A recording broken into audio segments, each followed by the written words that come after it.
You're an atheist. Yes. I could do the same to you, you know. Why?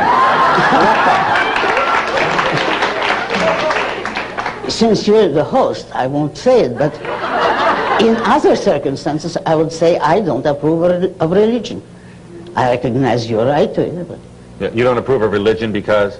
because it's mystical, because it's based on faith, not on reason and facts. So for you, but not for others, okay, what do you care? Somebody wants to worship a Christmas tree or a telephone pole, that's their business. I wouldn't stop them legally. I said I grant them the right to believe anything they want, but I don't have to approve. And the question was, I would say, you know, at them, Yeah. but I would never pass any laws to stop them. Yeah.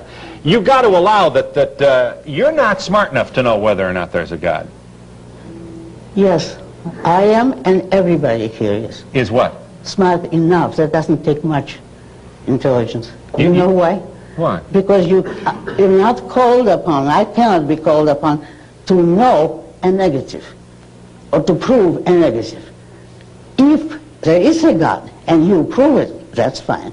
But you can't tell me you can't know that there isn't. I would say, yes, I know that there isn't because I've been given no evidence.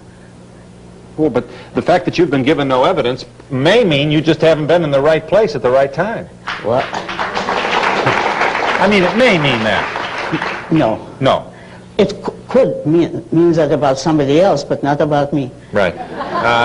Okay. Because I'm interested in Sure. this. I honestly don't want to be theatrical about this, and I'm not suggesting that you haven't been in this dialogue before, but I still have a lot of problems with, I think atheists are as arrogant as many of the so-called Christians or religionists that you decry. I'm saying... Arrogant in what way? In that you are here with your certainty saying there is no God, and anybody who believes there is it is almost a suggestion that you're foolish if you believe that there is. And I think that's a little arrogant and condescending if you... No, I don't call it foolish. I would have, if you want me to tell the truth, I think it's a bad sign psychologically. It is a sign of a psychological weakness, of a man who is afraid to stand on his own mind and his own responsibility. Because you see, the absence of proof has gone on for centuries. Every argument for the existence of God is incomplete, improper, and has been refuted, and people go on and on because they want to believe. Well, I regard it as evil to place your emotions, your desire, above the evidence of what your mind knows. Okay, and I regard it as intellectually lazy to look at the universe and to suggest, as you seem to be doing, that this is all some accident. I didn't say that. Well, how in the world did we get all this order? Aren't you impressed with that? No, because the order is only in good cases in the minds of your scientists who are able to understand some part of it. Yeah.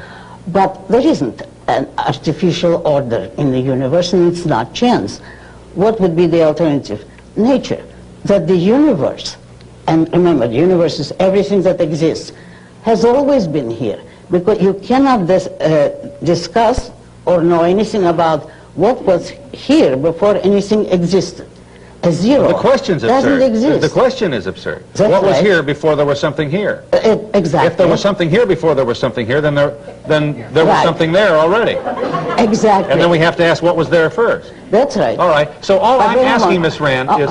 Excuse me. One thing, but that's what you're doing with the idea of God, speaking philosophically. True. You say you need someone to explain the order, but what will you then have to explain God? You have to take what exists as a fact, and you start with what exists, and you see how much you can learn about it. But Aren't you really filled with wonder when you look up at the stars? no, and I don't like to look at them. I love this earth. You know when I'm filled with wonder? When I look at skyscrapers, at the man-made, at what men were able to achieve on their own, unaided, so-called, mind, without the help of faith, Yeah. desires, or any sort of mysticism. You know what you see in those skyscrapers? What? Lonely people with in baskets and out baskets and dead-end jobs and no creative challenge and bosses who don't appreciate what they're doing and underpaid exploitation on the part of many, many people who go in like cattle, filing into these ecological disasters that let too much heat in the summertime. You're an ecologist?